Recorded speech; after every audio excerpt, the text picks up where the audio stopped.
Welcome back to another episode of the Buffalo Happy Hour. Mike, what's going on? Derek, we are, of course, back at Addie's Tasting Room. Thank you again, Addie's, for hosting us, and we appreciate your continued sponsorship/partnership because at this point we live here. Mm-hmm. So we'll start with introductions. We'll bring in our honorary guest, and then we'll dive into all things that, honestly, I don't even know where to start because I'm so excited. A little starstruck. Well, you said honored guest, so is the guest showing up yet or no? Is that me? I think it's Sure you. is. I'm here for the free beer, so fire away, guys.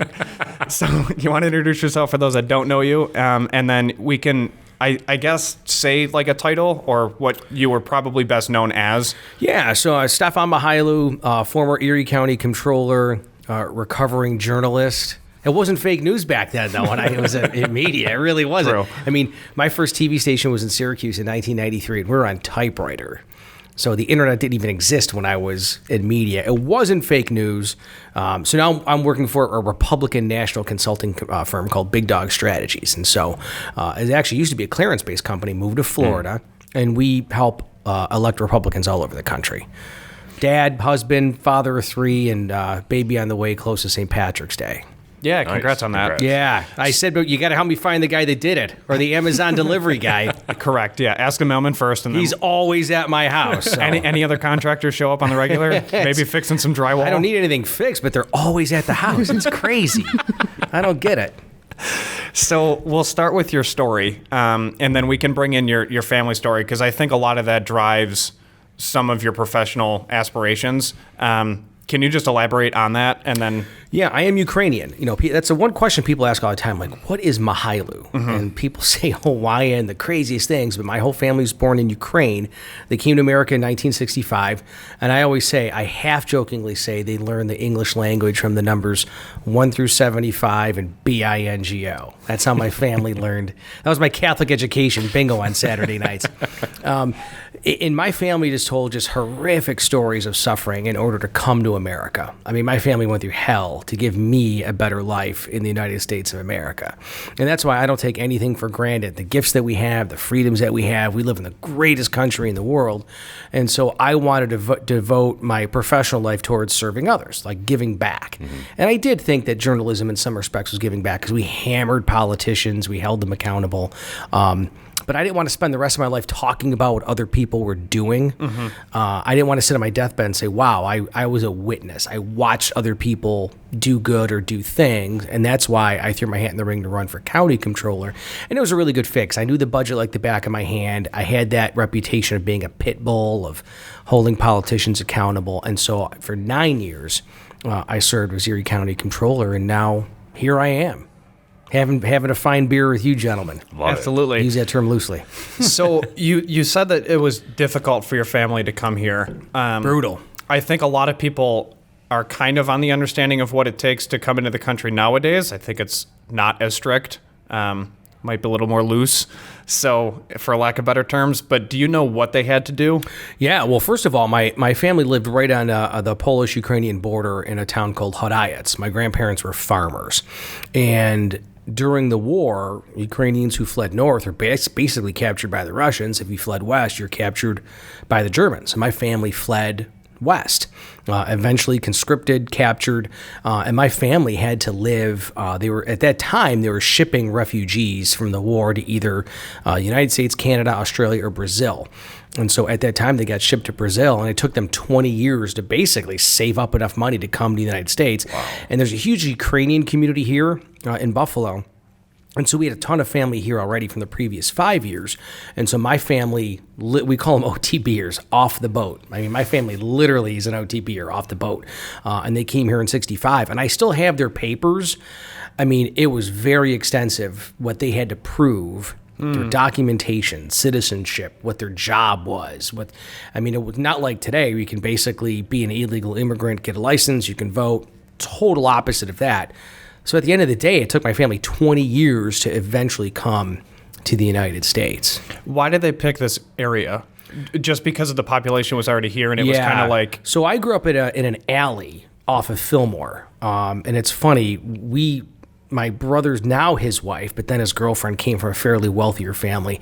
And the first time she came to our house, she goes, wow, you guys have a long, lovely driveway. Like, that's our street. Like, there's other people that live on our driveway. That's not a driveway. But it was right at the corner, Fillmore and Oneida, where our Ukrainian Catholic Church was. So what brought us to Buffalo, my family to Buffalo, was the Ukrainian community. And we also, to this day, we still have, it's called Dnipro Ukrainian Cultural Center. I mean, it's in the middle of Beirut. It's at Genesee and Jefferson, but I go there all the time. And we have Rena Shkola, our Ukrainian school, SUM, our Ukrainian dancing school. And so we're still very tied with our Ukrainian community today, just as it was when my family came over in 65. Do you know why Buffalo is such a hub for Ukrainians? Well, I mean, you take the whole Rust Belt area, and I believe it's jobs. It's that typical blue collar, get here. My dida, my grandfather worked in a barrel factory. I know a lot of other Ukrainians who worked at the Ford plant. I think it might be like because there is a huge Ukrainian community as well in Cleveland, Detroit, Chicago. It might be that, my guess is, that whole Rust Belt area of, okay, we can get you into the steel plant. We can get you into the Ford plant. We can get you into whatever easy blue collar job. Something you can do without having to know English. Right, sure. Wow. Man, that's amazing. Beer is great. Not as amazing as his beer. This is a really good beer. Shout out First Line. Yeah, this is phenomenal. This is really good. Yeah, absolutely. So when you started, you said that you started as a journalist. What was being a journalist like back then? Because we all know, I mean, we started off by saying fake news. So like, Right. what is different about journalism back then versus now? That's such an excellent question, and it's got to be the technology. Cell phones, Sure. internet, constant updating on social media. I'd rather set myself on fire than work in media again. Like, I would go on Transit Road and collect like pop cans or beer cans before I have to work in media again. And it was such a different world because, again, you didn't have cell phones. You had a 6 o'clock news and an 11 p.m. news, and there was no competition for the most part. You had 3 TV stations, and that was it in the newspaper. So you have to realize there was such a smaller pool of jobs, and the salaries were higher. I mean, in 1993, an entry-level position probably made more money in 93 than someone getting hired in the 2000s because you had such a huge pool now with the internet, cable, and things that expanded. It was a great time in television because people had money. These companies spent money like crazy. And now, I can't imagine being a journalist now with the competition of always being first, always going on social media, having 24/7 deadlines. I think, one of the best pieces I ever did, an investigative piece, a Buffalo Common Council member who railed against taxes, railed against garbage user fees. We caught him not paying his taxes, not paying his garbage user fees. But I had about a month to work on the story.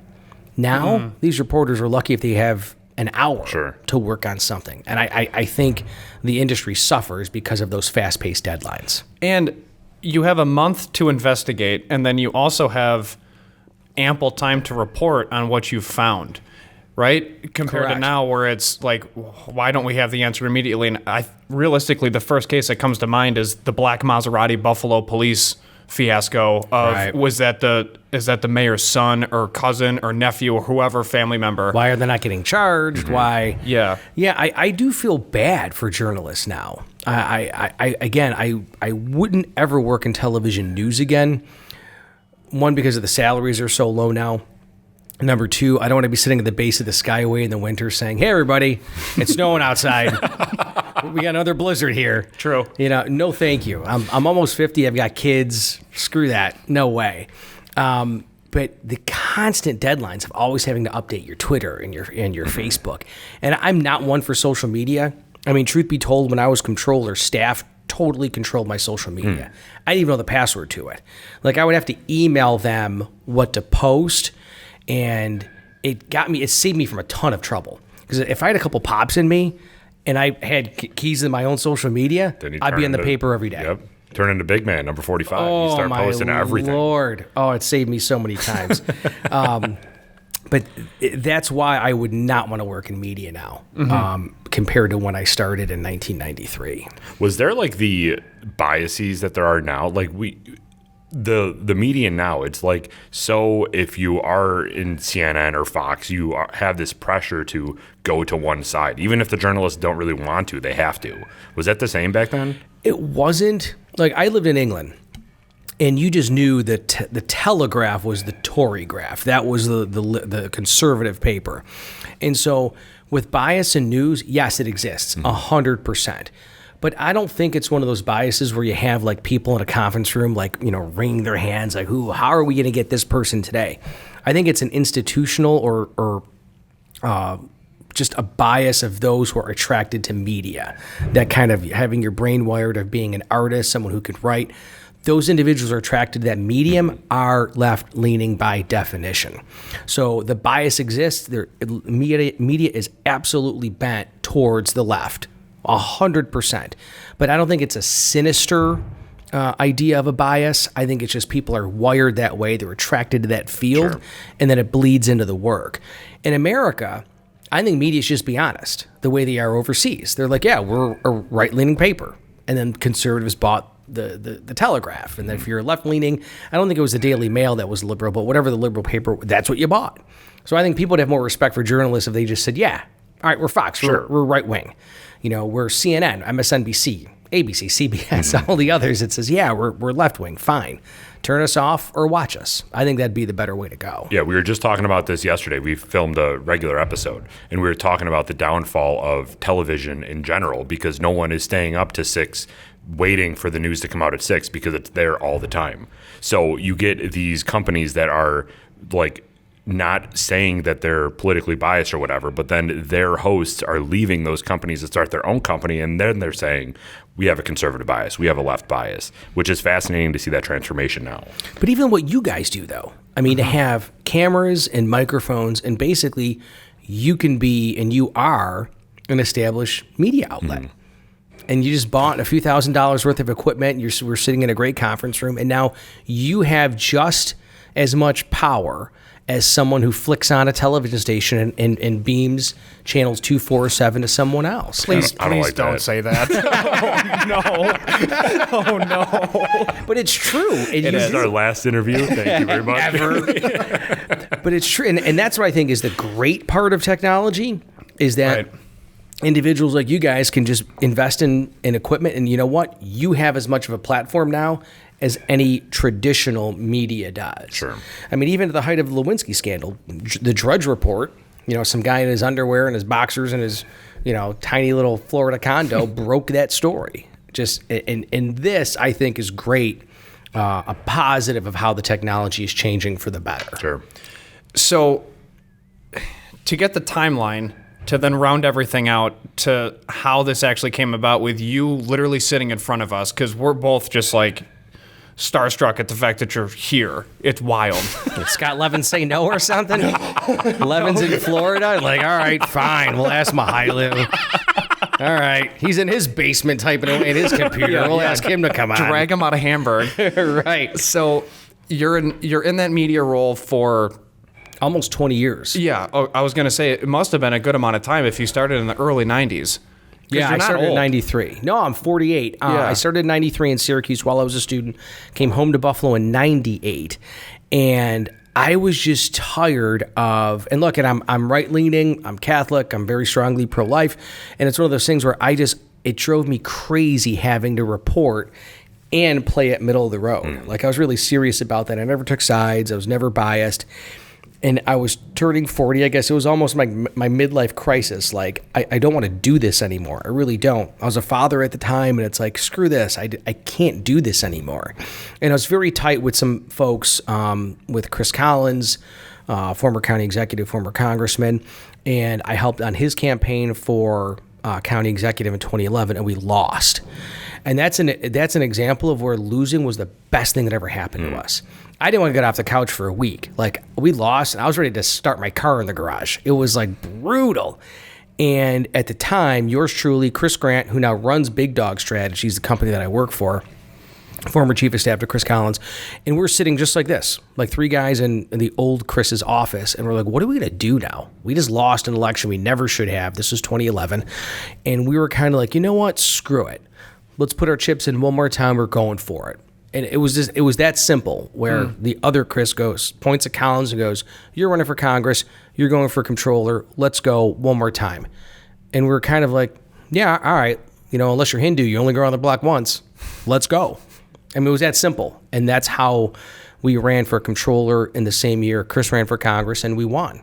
But we never would have won those races had we not lost for county executive in 2011. That's crazy. Losing was the best thing that ever happened to us. So you weren't in the office before? No. So what was that conversation like where he pointed to you and you're like, you're comptroller? Were you like, all right, let's go? Or were you like, whoa? Didn't even think twice about it. Nice. Yeah, and it was, controller was the perfect fit because if you look at the history of Erie County controllers, and this is a crazy stat, no controller in the history of Erie County government has ever had been a CPA. Never. Oh. So you just need to be a good manager and hire good people and run that office. And so that's exactly what I did. I just surrounded myself with good people. I knew the budget. I felt very confident I can do the job. The question was winning. I mean, no Republican has ever won in like 40 years in a presidential race because there's such high Democratic turnout. But I didn't want to just sit and say, I wish I would have gone for it. So I was like, yeah, screw it. Let's go. Like, let's go. We had nothing else better to do. We lost. We had our tail between our legs. And it's like, and I don't like losing. I'm so hyper competitive. Yeah, right. And I'm like, screw it. One more time. Let's go. And it was literally that simple that we went for it. So you already knew kind of like the job roles, identity, things like 100%. that. Okay, so when he pointed to you, you're just like, okay, that makes sense. And I already know what that's, I think what Derek was alluding to of just like, did you even know what you were getting into, but you just dove into it? Yeah, we did actually, because prior to that, we had, the Red Coat Channel 2 investigative team, and my beat was the county budget. Like, I spent more time at the Rath Building and at the county legislatures than I did at home, seriously. And so that's why I felt really comfortable when they said comptroller, like, yeah, I'm in, let's go for it. And the challenge, though, was I had to fill Mark Polenkar's last year in office. So I had to run just to fill out a 1-year term, and they had to run again the next year for a full 4-year term. So it wasn't just running once. I had to run 2 years in a row, which I wouldn't wish upon my worst enemy. It was hard. Is it the same at this level to get into that position politically, and like the polarization, or they, do you have your middle school agenda to see if you skip school this day like they did with the Supreme Court nominee? Is it kind of like that, or is it not as volatile? It is now. Like back in 2012, we did 100% of our money. We just had television advertising, and that was it. Because again, the Google machine existed, but it wasn't anything like it was now. Sure. But it drives me crazy, like people who go into politics and they complain. And they say, oh, it's terrible. They look at your background. You got to raise money. It's like, well, man up. It's what you signed up for.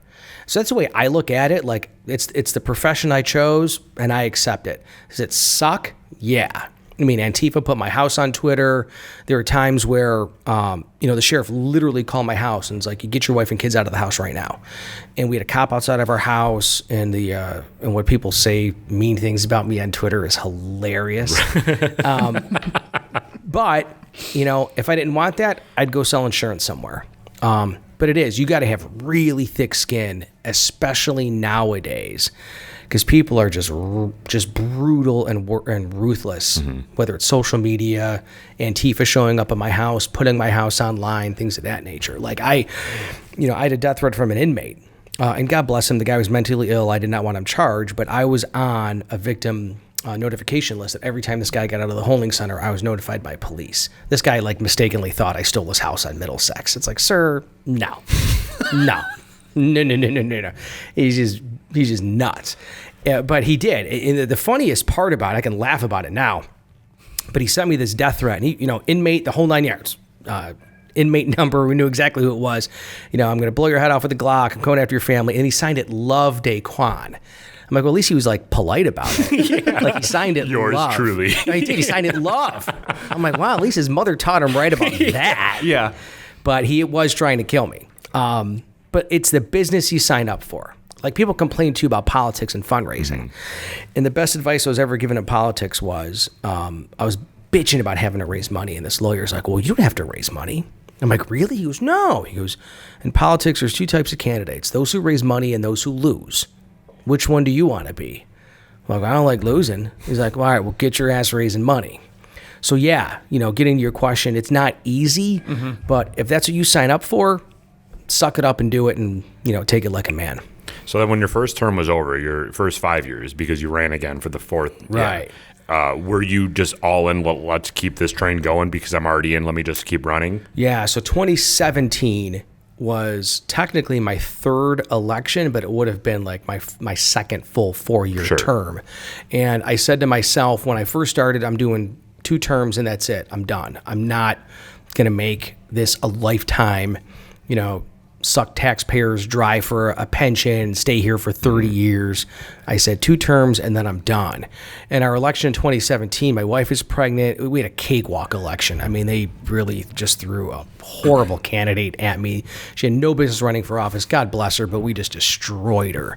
And after that, I said, okay, I'm not running for controller again. And I'm either going to go up or go out.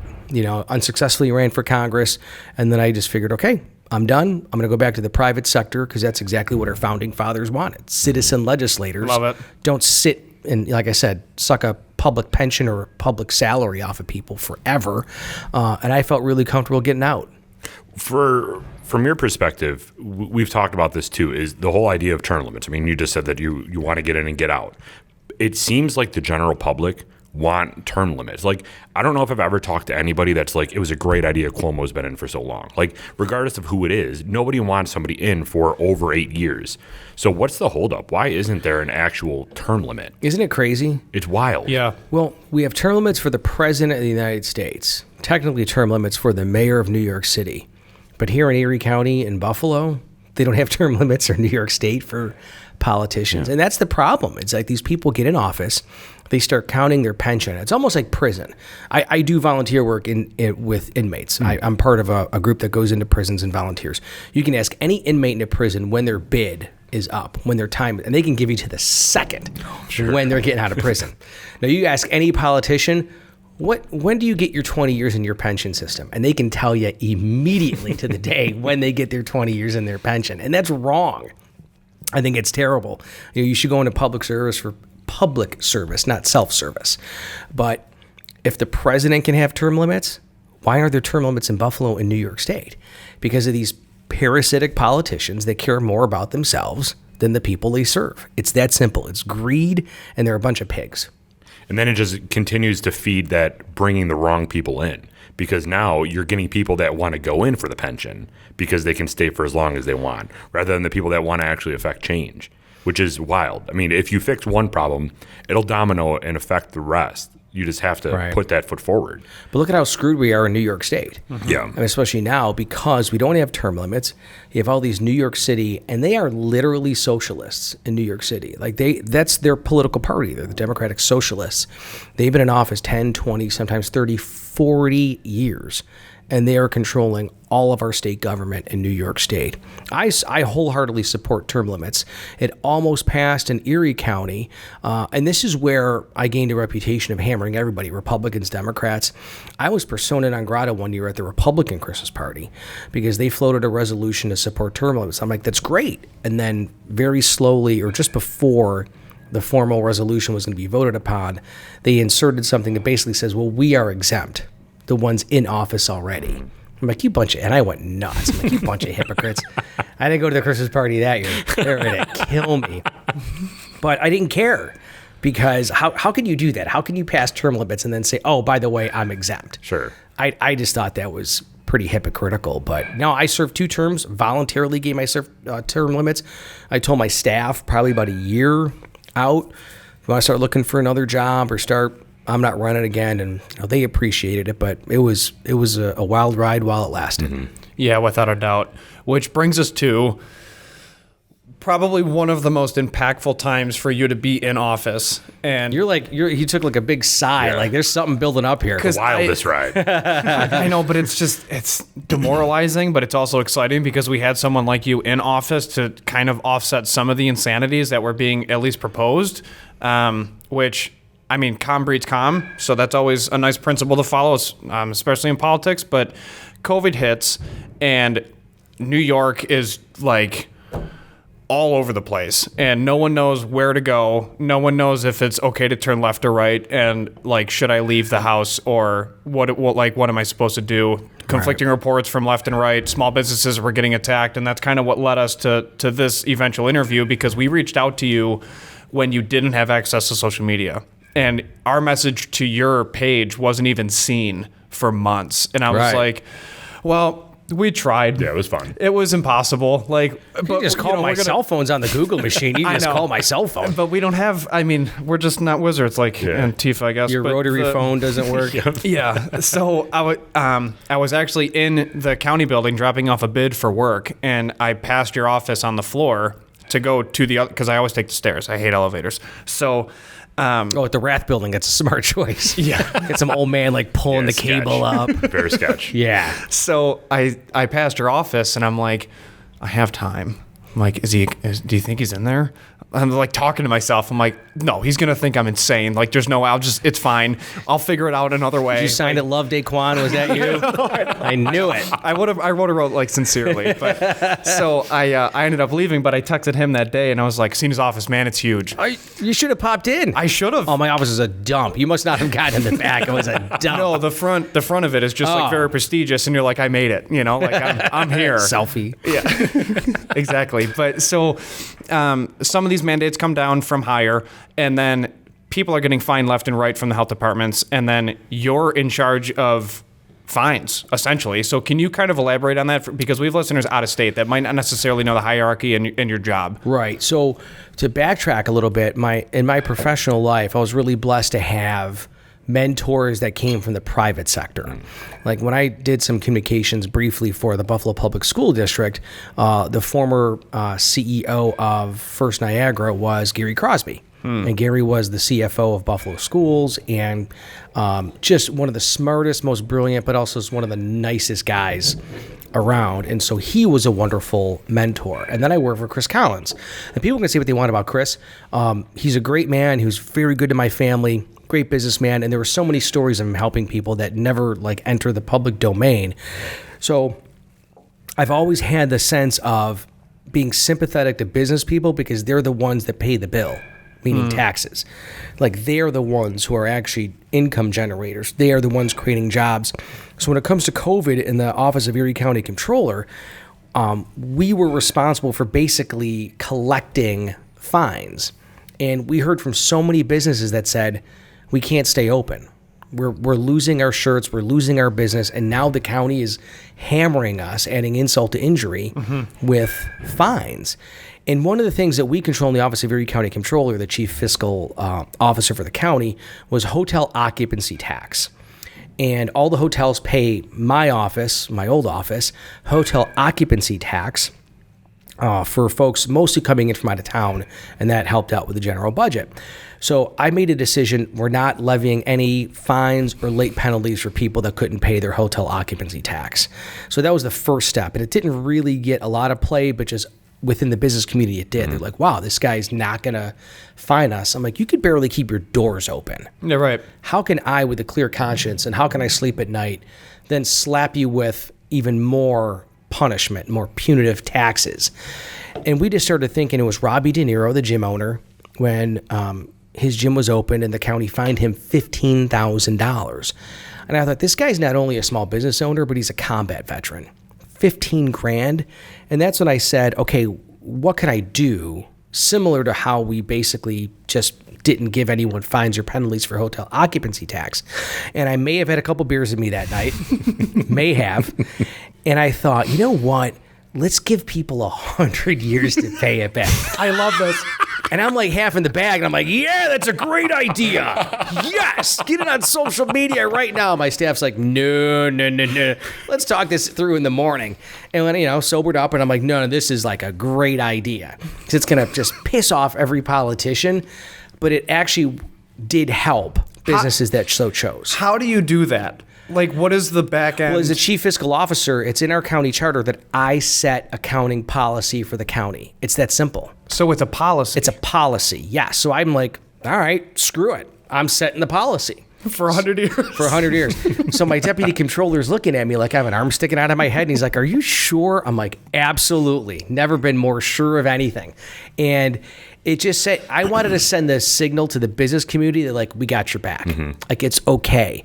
If this guy's going to, like, basically destroy your business by shutting you down, forcing mandates, not even letting you open your doors, and then he's going to fine you, it's the least I could have done to send a signal to the business community that someone's got your back.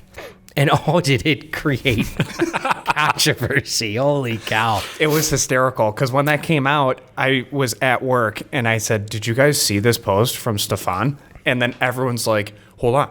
So we all follow you. So we pull up your page, see 100 years, and we're all like ranting and raving and cheering because there's people that own a business, but then like their spouse owns another business and everyone's impacted and benefited from it. It's like, I didn't know that was a thing. It's like, well, why not? It is now. I know. Oh yeah, my wife's like, what did you do now? Like, what did you do? I'm like, well, and she's like, oh God, are the cops going to be here again? Are they going to put our house on Twitter again? But at the height of the pandemic, when everything was being shut down, I just said, businesses need relief. They need help. And that's what politics and public service is supposed to be about. You do that to help people, not be punitive and hurt businesses. Because again, most people who work in government, getting back to your term limit question, most people in government never worked a day in the private sector. Right. They wouldn't last a day in the private sector. And they have no clue or concept of how hard it is to run a business, especially in New York State. Yeah. And I just literally wanted to help and be a little cute with 100 years to pay it back. How long is that in effect for? Unfortunately, December 31st, 2021, my last day in office. Okay. I don't know if the new comptroller has rescinded the policy, but up until I was comptroller, that was the policy. I haven't heard anything different, so that's my story, and I'm sticking to it. So what was your immediate like feedback from that outside of the small business community? Because there had to have been some other people in New York that were like, yo, really? Oh, yeah. I mean, the county executive's head exploded. Like, he went nuts and wasn't happy about it because it basically took all of the teeth away from big, bad, big government that's trying to hammer and force small businesses to comply with mandates, which I think are just nuts.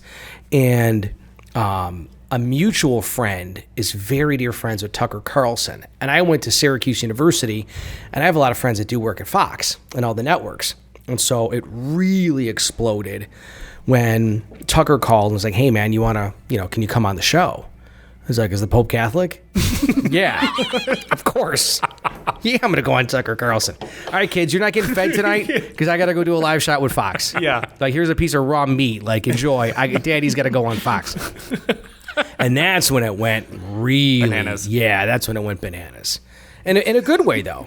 In a good way. Like, I got mail from all over the country from people saying, hey, great job, thank you. And it reinforced the position that I took. But you had to have gotten a lot of bad mail too, right? Oh, man. You have no idea. My poor wife, like, she is such a saint. My wife, Ashley, she's a social worker. You know, she's not a politician. She's not in politics. Like, and I get sued all the time. And the first time we got sued, and a process server shows up and she's freaking out. But like towards the end, she's like, okay, all right, go ahead, bring it here. I'll sign. All right, fine. What'd you do now? But yeah, it was bad. I mean, again, the death threats. The worst, though, wasn't really that. The worst was when I stood up for law enforcement and police during the height of the whole Black Lives Matter and things like that. That's when it got really ugly. But again, it's unfortunate. But I signed up for it and I accepted it, and I just, I did get a concealed carry permit to carry a firearm legally in New York State. But that is the rough part about it. Oh yeah, people went nuts. They're like pulling a curly, like woo woo woo woo, Yeah, going crazy. So who were you working with, like closest to when you were comptroller? Were you working with the county executive, and what is that process like dealing with someone? I mean, in theory, like, it's such an interesting question because like Mark Polencar's and yours truly, our offices, when we had to work together on items for the county, we worked really well together. Like, we had to borrow together. We went to conference calls together. We would pitch Wall Street for a better bond rating, which means we had to borrow at a lower rate. And one time I called Mark, I says, why don't we do a joint press release just for kicks and giggles and see who picks it up? Like, great news. Together, nobody picked up the story. But yet when, he and I were fighting and hammering, it's front page news. Sure. My client, I guess, was always the Erie County legislature. the 11 legislators. I technically report. I didn't report to anybody. Believe me, I didn't report to anybody. But my audits and my reports went to them, and it's kind of like a Lone Ranger position. I'm on my own, and it's set up that way purposely so you're not beholden to a county executive or beholden to someone I should be holding accountable. But in the beginning, I talked to Mark a lot, and then towards the end, like never, ever, ever. I actually invited him to drink once. Very early on, I says, hey, we got our differences. Let's just go for a beer. Sure. And so we go to Pearl Street. I'm sitting there by myself, just waiting, and he brought staff. I'm like, you goofball! I just want a beer with you, and you bring like work, Yeah. And I just thought, all right, this is a weird dude. And then, towards the end, we never ever communicated, but our offices did. Sure. Our offices did. I will say that we work very well together. That's good. It was interesting seeing the elevator thing. Oh God, what a joke! No, the mask. He's so full of shit. So we're in the elevator. And I'm not wearing a mask. I was like, it was a day off. I forgot why I had to go in the office, and I'm like, I got to get in the elevator with this guy. And he was as sweet as can be. Like, and the running joke is he's kind of like Eeyore, like, hello, Stefan. I'm like, hey, Mark, what's up? And he was as sweet as can be. He's asking about my wife, how are my kids, and then as I'm getting out of the elevator, no exaggeration, he's like, you should be wearing a mask. I said, really sorry. And I said this. I said, in the future, you know what? I'll try to be a better example, and I'll wear one. Okay. And then he has this press conference a week later, like, I told him off. I stared him down. I put tape on the knuckles and knocked him around that elevator. I'm like, liar. He totally lied.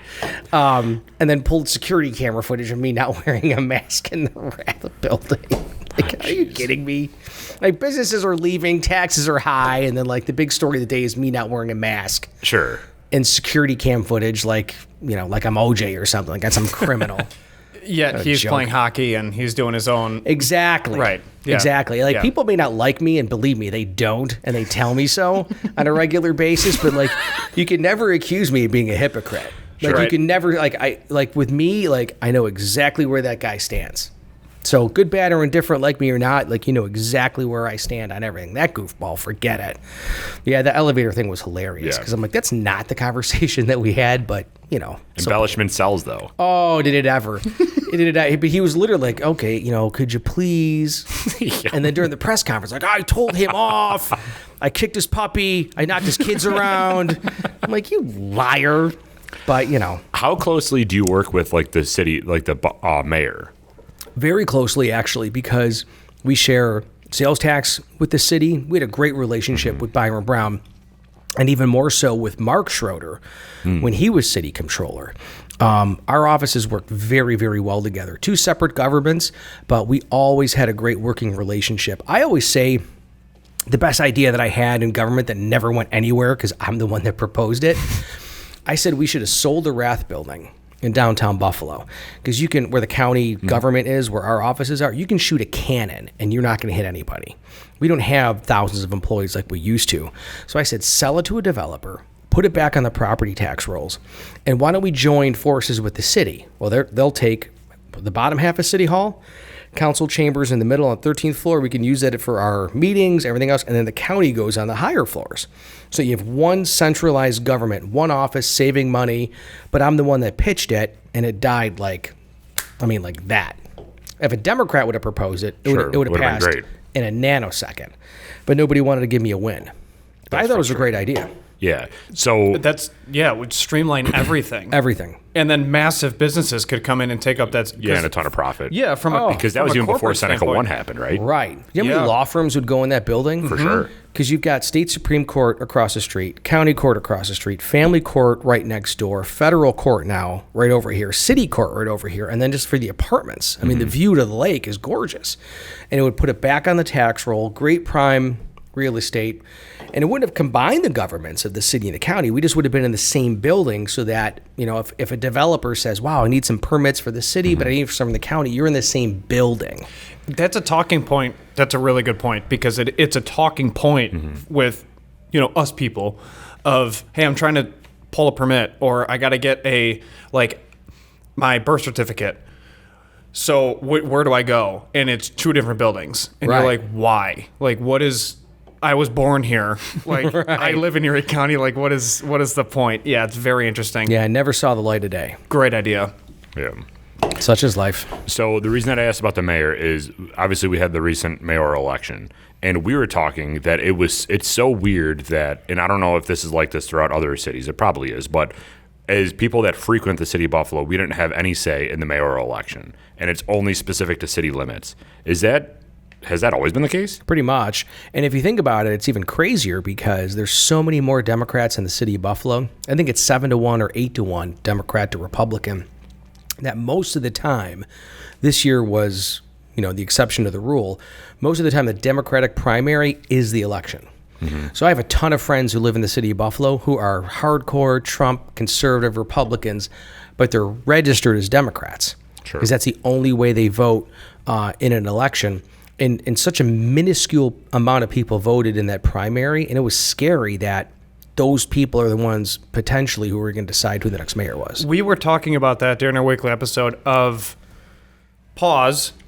Did people forget to vote that day? Like, did everyone forget that it was that day that they had to go do something? It was embarrassing. Yeah. Right. Terrible. It was 20,000 people who voted. For the entire city. For the city of 265,000. And we're just like, people must have forgot. Or they were sick. Like, what? Well, thankfully they didn't forget in November. Sure. Thankfully, I mean, I donated to Byron Brown. I supported him in that election against India Walton. I mean, I cannot imagine had the election gone the other way. Right. Although I do like joke with my last name, like I'd get destroyed in a write-in. There's no way I would win in a write-in. No way. I'd be like packing it. No. It would just be SM. Right. Like just initials. There's no stamp that even fits that. Like, no, we're done. That's hysterical. I'd have been drinking until November. Like, no. But Byron Brown's pretty easy. But yeah, thankfully. And we were also discussing when Byron won, and lawn signs were like everywhere. It was interesting to see the Democratic Party fight when a Democrat won.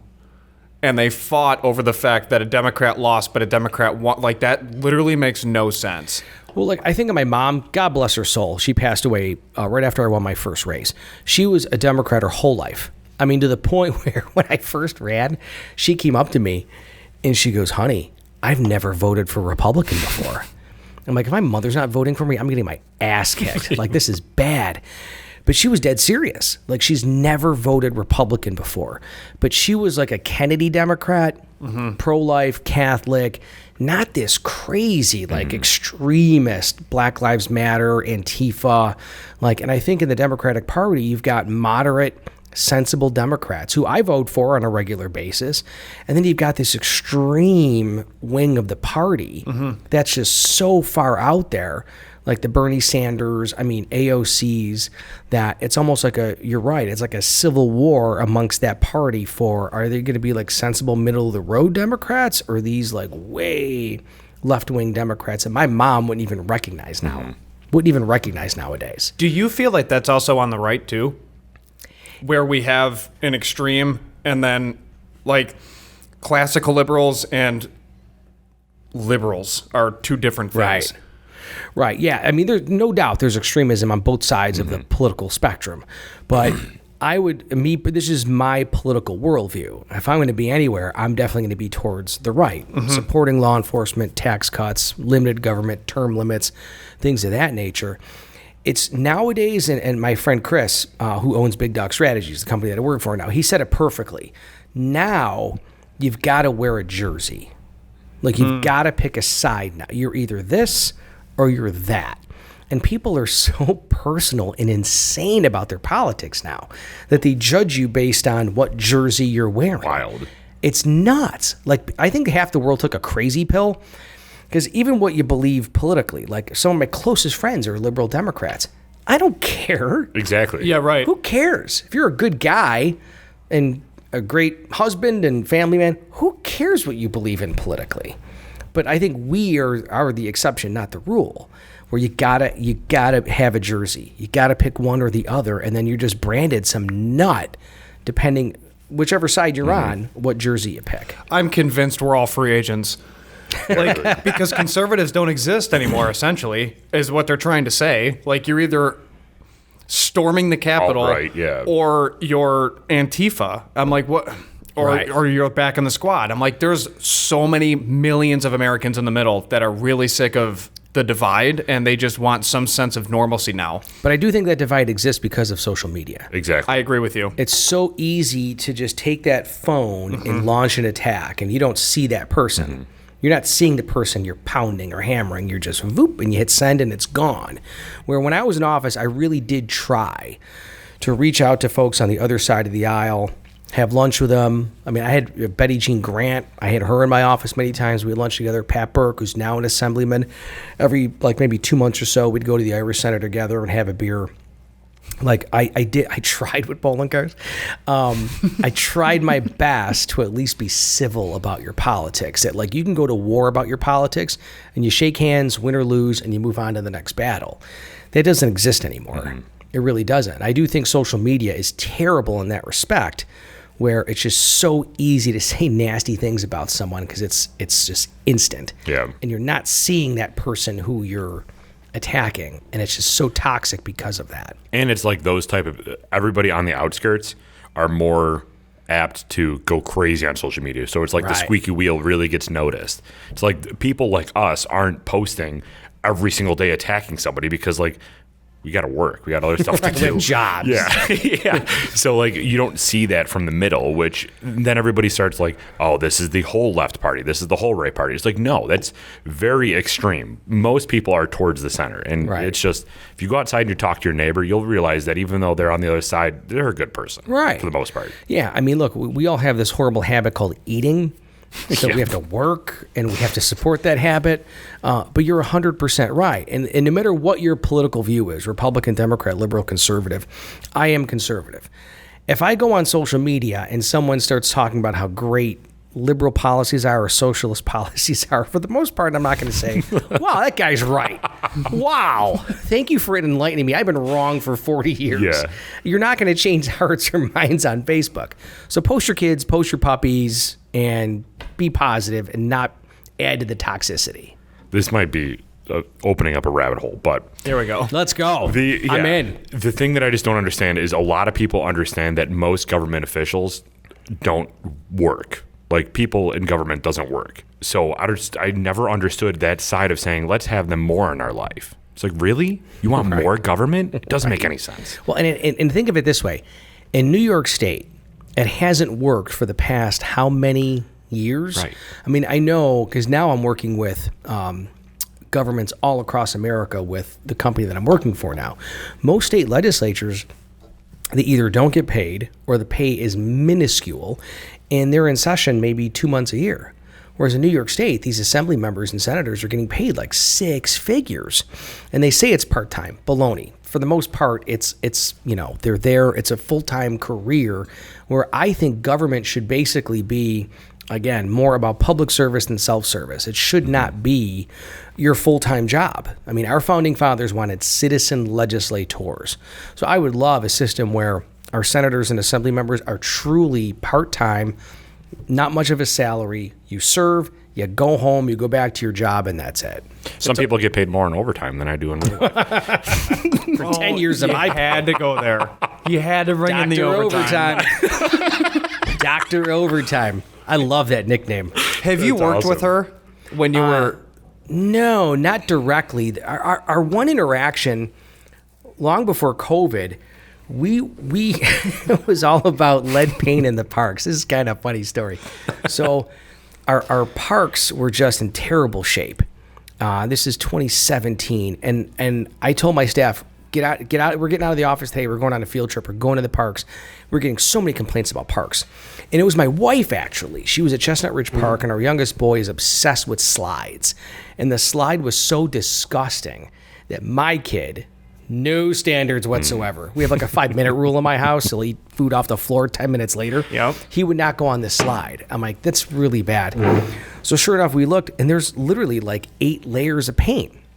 So that's when we decided, why don't we see if there's lead in some of these? And so we took a home test kit, and we tested lead all over the county parks, and the numbers in the temporary tests were off the charts. I'm like, my kid's probably eating this lead paint off of this slide, you know? And so we get right back to the Rath building, immediately sent an email to Burstein, the health commissioner, saying, you have lead in your parks. We just confirmed it. We're going to get further testing. There's lead all over county parks where our children are playing. And her response to our email was, you spelled my name wrong. And we're like, are you kidding me? You're the hell. And I'm not kidding. We mistakenly misspelled Gale. It's Gale, but we spelled it Gail. Sure. And we're like, that's the response that we got? You're more concerned about your name being spelled wrong in an email, like, oh my God, there's lead in our parks. And it just went downhill after that. Totally went downhill after that. Gosh. I just can't. I really can't. The overtime is obscene. But I know for a fact she just got served, and there's a bunch of citizens who are suing to try and force her to pay it back. I'd love to make in 10 years what she made in... It's probably already spent. Oh, it's gone. Long gone. I mean, no other... We even called New York City, and they were laughing at us because we're thinking, Bill de Blasio, New York City, if there's a gravy train of overtime in Erie County, I can't imagine what they're spending in New York City, the de Blasio administration, you know? And they were laughing at us. They're like, we're not paying our people overtime. We're like, you're not? And they're like, no, that's absurd. We're not paying our commissioners overtime. They knew the salary. We're like, wow, if Bill de Blasio's people get it, certainly not in Erie County. That's wild. Yeah. So going back to COVID, you obviously ran like with the small business, like let's help small businesses as much as possible. Since you left, is that fight still going on? Or did you change the culture there to be more small business centric? Because they say that they're all small business. Right. I mean, while I was in office, yes. You know, while the watchdog is guarding, yes, everyone's on their best behavior. I hit the road, and then lo and behold, the village of Williamsville gets hit with a $300 fine for people showing up at their board meeting without a mask. And so I don't think it's any accident that I leave, and all of a sudden now the fines are going up again. The mask mandates are going in again. And that's the unfortunate part of not having like a true watchdog with teeth. I hope people just say enough. Enough. I'm going to go to a restaurant. I'm not going to wear a mask. If that's your choice, look, if you want to put 15 face diapers on your face, I don't care. Sure. Knock your socks off. Go right ahead. That's your choice. So I hope now with me being out of office and more people take that message and say, okay, we're going to visit our restaurants. We're going to support our small businesses. We're going to buy, a bottle of booze and enjoy it at home or go out and enjoy a meal. I hope that's the case in Erie County now with me being gone. Sure. Fingers crossed. So there's that pause again. Like you're thinking, like, oh, here we go. I'm trying to. I was young and needed the money. I know. There. I'm trying to stay the course. Next question. So private sector, what do you think? Love it. You miss it? I love working in the private sector. Yeah. Now my Do you want wife, any wine or whiskey or anything? Yeah, I'll take a sip of wine. Okay. Yeah. Wait, twist my arm. Yeah. All right. Yeah, sure. Say no to booze. Are you crazy? So my job with Big Dog Strategies, I help elect Republicans all over the country now. That's my job. And so I'm working on governor's races in Georgia, Michigan, Nevada, U.S. Senate races in Pennsylvania, Colorado, and then House races all over the country. And so I feel as though I'm fighting the good fight now for other candidates all across America. But the difference is it's not as exposed. Like people aren't seeing that. At some point, will I ever want to get back into government? Maybe. In what capacity? I mean, running for office again or working within a government again. I mean, there is a lot of institutional knowledge of running a $1 billion operation that I didn't have before. So I would never say no to going back, to potentially running for office or potentially getting in government again. But right now with a fourth kid on the way, thank you, due at St. Patrick's Day. So Mychijliw, I guess, is going to be the baby. I love being in the private sector, away from the limelight a little bit, and we'll see what happens in the next few years. It's interesting, too, because you're still very active on social media with local politics and how things are being affected within the city. Yeah, now I control my social media. Look out. Look out. So they're based in Florida, though, right? You said? Big Dog Strategies. The headquarters is in Florida, but we have elections in states all over America. Do you have elections in New York? Yes, we do run congressional candidates in New York State. It is one of the largest. I see that Trump bottle here. Big Dog Strategies worked on the Trump campaign in 2020. The PAC that helped work on President Trump's campaign. So it is a national. Big Dog is a big heavy hitter in Republican circles across the country, and it's great because I'm using my skills now to help elect other Republicans and other people across the country. It's a great company to work for. So with that lens now, do you see New York turning back red at all? No. Or Buffalo turning red? No, it's all going to be blue? I mean, but then again, if someone asked that question in Virginia 6 months ago, they would have said no way. That's why I wanted to bring up the private sector, because I remembered you said that you're dealing with national elections. That race, I just had a conversation with a very good friend of mine who's progressive, leaning left, and he goes, "What are you even talking about?" And I said, "Dude, literally moms in the state were sick of the curriculum being taught to their own kids going a certain way. They didn't agree with it. And the incumbent was saying, I'm not doing this. The curriculum is going to go back to the way it essentially was. We're removing all of the things that are being implemented, like CRT, et cetera. And moms turned out and voted in record numbers and then got him in office. And that's exactly what happened. He stayed true to his promise, which is another massive can of worms. Is a politician actually going to hold true to their campaign promises? And he did. And it drastically helped the state. And there's elements of that in New York. And we're seeing a lot of people pull their kids out of public school and put them into private Catholic schools because they don't want any type of curriculum being skewed except for the addition of you have to go to religion once or twice a week. Well, it's CRT. Or mass, rather. It's mass. I mean, look, we have a 3-year-old and a 2-year-old right now. My kids won't keep their pants on. They're not going to put a mask on. I mean, serious. They Right. walk in the door and boom, they're naked in 30 seconds. I'm like, how do you do that? They're not keeping a mask on. You're like, I wasn't even that good. No, of course not. But it's to the point where my wife and I are in that boat. We're like, we're going to send them to St. Peter and Paul in Hamburg, or we're going to homeschool. But New York State, hopefully, could be a microcosm like Virginia, where people just say enough. Because if you look at the raw data of population, registered voters, I would say there's zero chance of a Republican winning in New York State. Zero.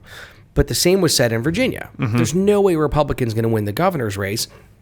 And yet so many people angry about critical race theory, basically teaching your kids they're evil because they're white.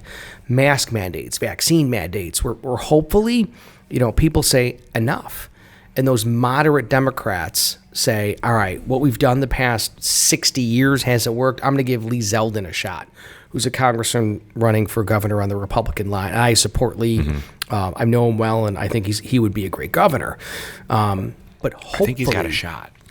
I think you're right. I think this is if there's any year to do it, it's going to be this year. Yeah, and I really hope he gets in. Cause even last one, Molinaro, he had a good turnout for how popular Cuomo was. He still pulled in 35% of the vote. That's that was pretty point. Impressive. Yeah, in the People's Republic in New York, that's a big number. Yeah. But I do think Lee Zeldin could be the next Virginia Republican governor candidate. This is the year to do it. And other than that, we're done. And I think the thing that really helps him too is the prior service aspect, because a lot of people are starting to recognize on the federal level that if you're the commander in chief as president, why haven't you not served in the military when you're the highest ranking military officer essentially in existence? Everyone has to salute the president.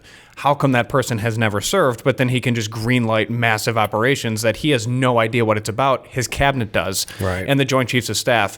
And the other thing that's really hurting curriculum is Common Core within our state, and then the public schools budget's getting slashed by upwards of 25-30%. I mean, it's crippling schools because they're struggling to support themselves as is with school tax within the district. I mean, you're seeing it in West Seneca where property taxes, you just posted about it, are again going up. Wild. And then in Hamburg, it's not cheap I mean, there's certain homes in in the Village. Hamburg. Yeah, and there's certain, which is insane, but there's also homes in Lakeview where your property taxes are also $9,000 a year. And you're like, for what? My backyard is someone's front yard. And it's just cookie cutter homes on top. Then they add HOA fees. Right. So what are we really gaining here? And I think a lot of people are sick of that, specifically teachers, where Common Core handcuff their ability to teach. Mm-hmm. And what's the sense? I'm sorry, I'm on a rant, but what's the sense of having an uneducated society, specifically state residents that are going to be working inside of your state? Wouldn't you want them educated? Why wouldn't you not fund education? And that goes to the next, it's a perfect springboard to the next point of, we have two choices now. Mm-hmm. We fight or flight. Mm-hmm. Yeah. We stick around in New York State and we say, enough. We're going to fight back and we're going to elect like-minded people, whether you're a Republican or Democrat. Doesn't matter what party you're in. So we fight. Or we get the hell out of here. We go to Florida, where just by moving to Florida, your income goes up by 10%. Yeah. Because you're not paying state tax anymore. You're not paying as much taxes as you are in New York State. I mean, we mentioned Michael Caputo before. I went to go see Michael in December. I took my family down to Florida, and it was great. We went to the zoo in December. We went to a water park in December. We went to the beach in December. My family's income would automatically go up by 10%. So would all of ours if we just moved there. But I love it here. Mm-hmm. This is home. And I think everybody has that shared idea of how sad is it that we feel like we're trapped like an inmate, that we're not going because of family. We're not going where if we had our druthers, I'd be gone yesterday. Sure. Yeah. And that is what it all boils down to, fight or flight. We're either going to stick around and say, enough, we're going to let guys like Lee Zeldin or, again, like-minded moderates or conservatives to say what we've done in the past 60 years does not work, we're going in a different direction, or turn off the lights and we're gone. Do you think that that number is going to skyrocket if Lee doesn't win and the conservatives are going to get up and just leave because this was our last chance and we're done because there's no hope now? Well, and here, you're 100% correct, because the one story no one is talking about is redistricting. It's the most boring, bland topic, but it's going to be the most influential issue that's going to face New York State for generations. So every 10 years, lawmakers redraw the lines for districts, the congressional districts, the state assembly, state senate, what areas you represent is all redrawn by law every 10 years based on population. Right now, Democrats have a supermajority in the Assembly, Senate, and obviously the governor's office. So Democrats control 100% how those districts look. So if we don't have a Republican governor in the office in 2022, the Democrats are going to redraw these lines so they have a permanent majority forever, which means New York City socialists and Democrats will control New York State government forever. And if we don't have a Republican in the governor's office serving as a check and balance, we're done. And that's why when you see the new maps, everyone talks about, redistricting, the new maps, reapportionment. Most folks don't understand the process of how important that is. But what the Democrats are doing is they're taking two incumbent Republicans. So, for example, Pat Gallivan and Ed Rath are incumbent senators right now in different districts. The Democrats drew them in the same district. So one of them is going to be out, and one of them is going to be remaining a senator, but all of a sudden they protected all the Democratic districts.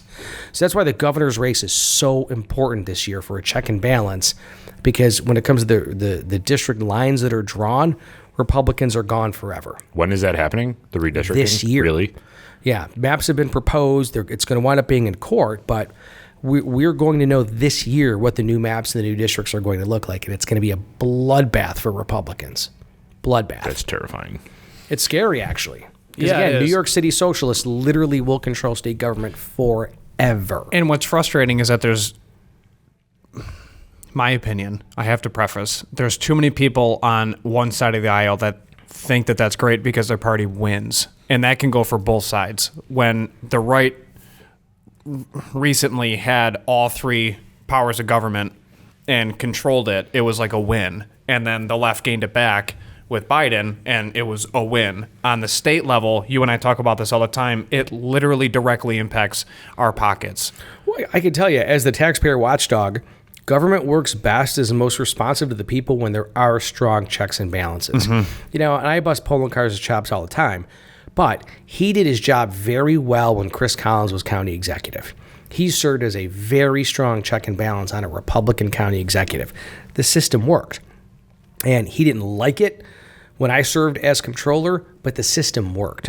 There were at least checks and balances. And that's when government is most responsive to the people. And you're right. Extremism on both sides of the spectrum is dangerous. And if we don't have a check and balance in the governor's office, those are gone. And we are going to have those New York City socialists and Democrats controlling all of New York State government, basically, literally forever. Do you ever, this is floated around like every 2 years, of the New Amsterdam, where we're getting rid of New York City. It won't Is that happen. ever even Never. possible? Never going to happen. Is it all money? Is it all because of money? Well, it has to go through so many legislative hoops in order for it to become reality. Like, the state has to approve it themselves.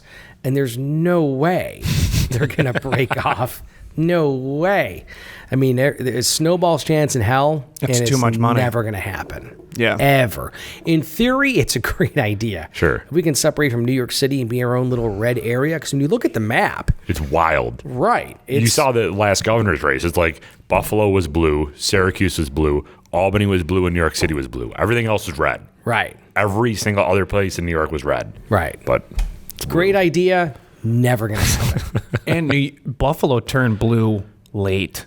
yeah. And it was the mail-ins that delayed it switching to blue, but everyone thought that it was red for Right. multiple days. And then it finally came out, and they're just like, no, there were mail-in votes, and it's just like, oh, no. Yeah, that drives me crazy. Like, most times in New York State now, because of like the mail-in ballots and everything else, Republicans winning on election night, and then it's a tsunami of all these Democrat votes, mostly. And so you're a winner for about 10 days, and then the numbers get back. Like, oh, got to find a job. No, we lost. But no, you're 100% right. It's wild. It's very interesting. So what's next? Are you basically just going to keep crushing the private sector and working with this company to try to help because I feel like your motivation is just establishing checks and balances and redoing what the founding fathers initially intended. Is that your push for the next couple of years? Yeah, it's a great question. I mean, I love politics. I'm a political junkie. I love public service. And, this new job with Big Dog Strategies, I love it because right now I'm using the skills that I have to help like-minded people get elected all over America. I mean, I feel like I've hit the lottery. I love what I do. Baby on the way. My wife's very happy that I'm out of politics. She's not meeting process servers anymore.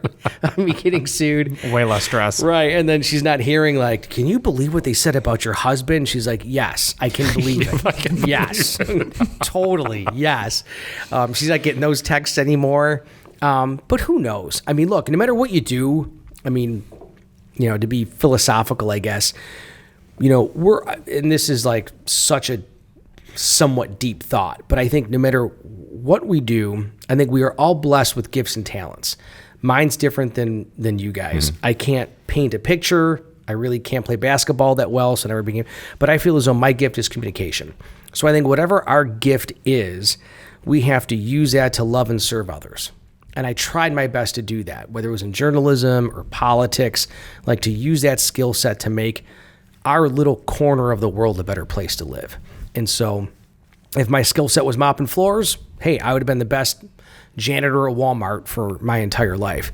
So I guess I just, pushing 50 and with kids, I got to find something that pays the bills, but I also just want to figure out what my path is to use those skills to love and serve others. And right now, the best way to do that is with Big Dog Strategies and help other Republicans get elected.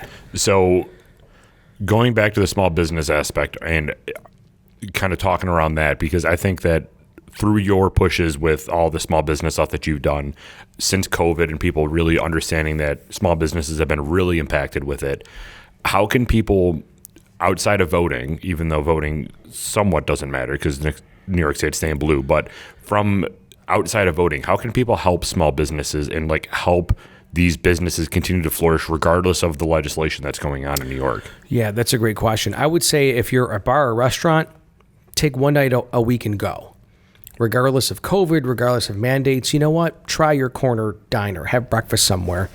Buy a bottle of booze here. I can vouch for it. The beer and the wine's fantastic. from personal experience. But I do think voting is the most important thing now. I'll never forget when, again, my immigrant family, it was such a blessing when they were able to vote for the first time as Americans. I mean, that just makes our country great. And there are elections, like look at Niagara County. There was an election in Niagara County for the legislature, a very big position within public service that was decided by one vote. So you hear that adage all the time. Well, my vote doesn't count. These politicians suck. They never listen to me anyway. I don't vote. But I think that is the most important thing to do, is vote. And if you do have a politician that you do support, throw them some money. Like that really does make a difference when it comes to supporting your elected leaders. They do need support. But I think the most important thing is to vote. That like-minded people in big groups, voting blocks, you can make a difference. But if politicians know certain neighborhoods are not going to vote or certain groups of people are not going to vote, they just won't care. So I would say get registered to vote, vote early, vote often, and organize and get involved. I think people, I call them citizen activists, people who never expected to be involved in politics or public policy, like this Robbie De Niro. Like he never thought he would be in the public domain or he would be a leader in the community when it comes to fighting for small businesses. He gets hit with a $15,000 fine and he fought. So if there's people like critical race theory, we mentioned before about people being angry about it. If you're a mom and you're angry about it, run for school board. Run for office. Like you can make that change and make that difference. If you're angry about taxes, run for your town board. Lower your taxes that way, or run for school board and lower your school budget in that capacity. Like people can make a difference. They just have to get up off their ass and vote or run for office. It is that simple. It really is. That's awesome. I love that. Yeah. We have a choice. Yeah, right. We have a choice. We can bitch and moan about it or do something about it. I chose to do something about it. Sure. And like I said, my friend Chris is the one that won that race in Niagara Falls, Niagara County, by one vote. So I don't want to hear anyone that says my vote doesn't count. I don't care. But, again, all these moms who are angry about critical race theory or mask mandates or vaccine mandates, okay, run for school board. Sure, do something about it. You can be the one that makes a difference. And again, that's why I say, like, our special gifts, we use them to make our little corner of the world a better place to live. You don't need to run for president. Run for school board. Make your little corner of the world a better place to live. It's that simple. So now since you have your social media back, where can people find you? If you can spell my name. Yeah, this is the first challenge. Right. I don't want to go down some like really, really bad. If someone's got like a account similar and they misspell it by one word, like, whoa. So just go to the Google machine and type in as best as you can, Stefan Mychijliw, or just smash your keyboard and whatever comes out.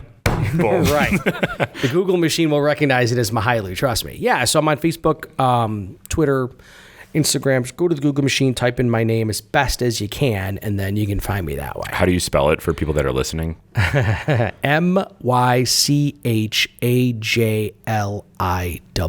How long did that take you as a kid to learn how to spell your last name? Oh, forever. College was fun, though, because, you do the roll call first day of class, and it would always get to the M's, and I would say, I'm not saying anything. I want to see what this guy says and how he butchers Mychijliw. And he'd be like, and I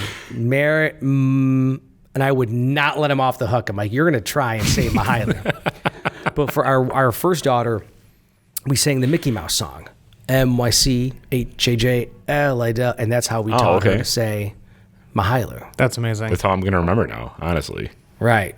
I don't, but Yeah. My poor wife, God bless her. Well, thank you so much for joining us today. Sure. We really appreciate it. It was a great conversation. Let us know if you want him back on again, because we would love to touch base with you as we Mark continue growing Cars in everything. Buffalo says no. No, seriously, go follow him on social media. You just heard his last name. I don't remember how to spell it, so just rewind 15 seconds and hear it there. But seriously, thank you so much for everything that you've done for the county, and you're welcome back whenever. So Thanks, thank you guys. very much. Great beer, great wine, great atmosphere, and thank you. Absolutely. Of course. Cheers, everyone.